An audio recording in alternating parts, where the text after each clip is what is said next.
अजित पवारांच्या राष्ट्रवादीच्या जनसन्मान यात्रेला आजपासून सुरुवात होतीये।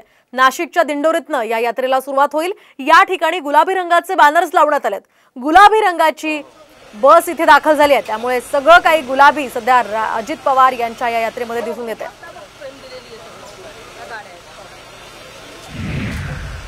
आणि या संदर्भात आपण अधिकची माहिती जाणून घेऊयात आमच्या प्रतिनिधी रुपाली बडवे यांच्याकडून। रुपाली, काय सांगाल? सध्या गुलाबी रंगाची अजित पवारांना भुरळ पडल्याचं पाहायला मिळतंय।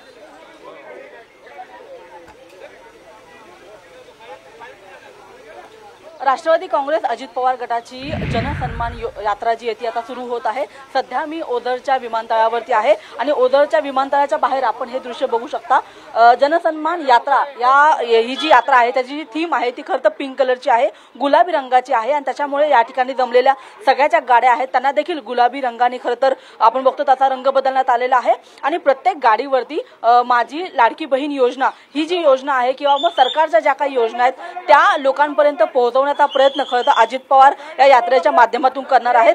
थोड्याच वेळामध्ये म्हणजे जवळपास 10 वाजता अजित पवार ओझर विमानतळावरती दाखल होतील। त्यांच्यासोबतच पक्षाचे अनेक वरिष्ठ नेते मंत्री सुद्धा खरं तर उपस्थित असणार आहेत आणि त्याच्यानंतर त्यांची जी पहिली जी संवाद यात्रा असणार आहे ती दिंडोरीतून सुरू होणार आहे आणि त्याच्याचमुळे सध्या ओझर विमानतळावरती आपल्याला ही लगबग सुरू असल्याचं पाहायला मिळतं। त्यांच्या स्वागतासाठी काही कार्यकर्ते सुद्धा आलेले आहेत। त्यांच्या स्वागतासाठी अशा ज्या गाड्या आहेत त्या देखील गुलाबी रंगाने सगळे अपडेट्स तुमच्याकडे जाणून घेत राहणार आहोत। तुर्तास धन्यवाद दिलेल्या या सविस्तर माहितीसाठी।